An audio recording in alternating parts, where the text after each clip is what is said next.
Hello and greetings from Iceland. In today's update I'm going to talk about the next eruption since land uplift has started again and we know what that means. I'm also going to talk about the housing shortage, but starting with the pipeline repair.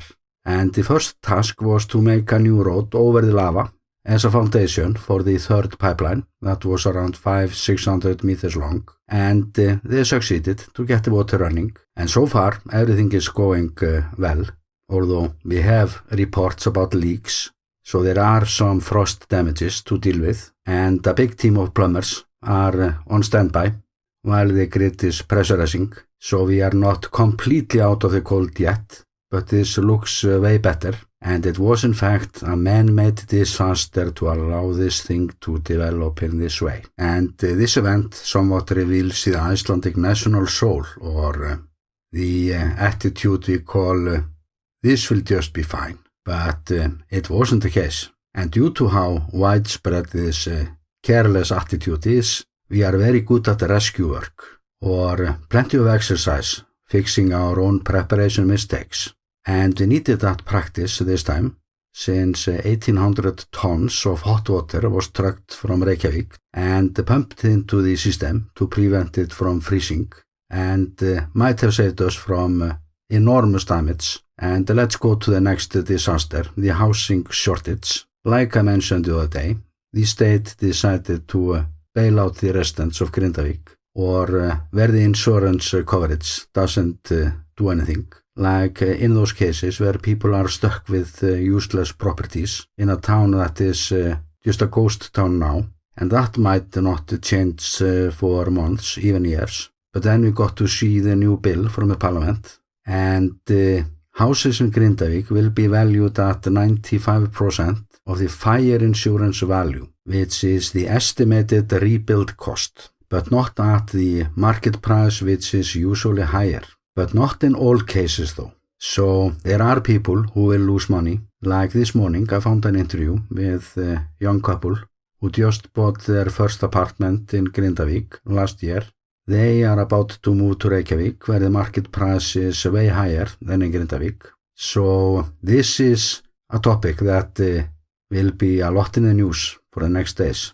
And when the former residents from Grindavík enter the housing market full force with either insurance benefits or this buyout agreement with the state, we have yet another problem, and the real estate market has never been so brutal before. So what we should have done right away is to import a little village of small and tiny houses that can be assembled easily and fast in towns and villages around Iceland. And when things cool down in the market, those houses can be relocated or sold into the general market. But that is not the case.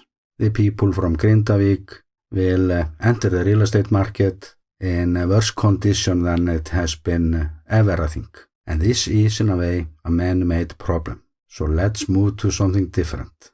It is official that we are waiting for the next eruption, the magma inflow into this sill. It continues, and one of our experts was saying this morning that it could start in 3 weeks or so. But this is just a guess, and we can't predict anything until we have more data, or when we can measure the inflow with more accuracy. All we can say now is that we are moving into the next cycle number 5. And there are more things going on the peninsula, like widespread earthquakes along the plate boundaries.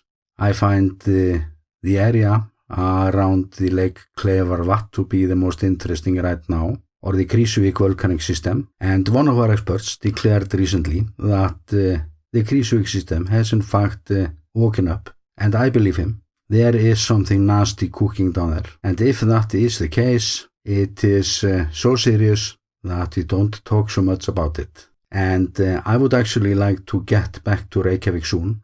I would like to shoot some more footage from this huge and impressive Grindavík system. It is also important for me to get some footage from the new Eruption site, but only when I can drive all the way to the Blue Lagoon again and the lagoon will remain closed for at least one more day, and the intersection from the Grindavík highway to the Blue Lagoon that got flooded, like we might remember, that part of the road has been fixed. The lava could not be removed, but they laid a new track over it. So I might do a special photo tour to Reykjavík before my next official volcano tour, before the next eruption starts in perhaps 3 weeks. Because what is happening right now has also a lot of documentary value. So the fingers that I use to control the drone are a bit itchy, and when the weather gets better, I might do a quick tour. But until my next update or my next video, I'm sending you best regards from the volcano island, Iceland.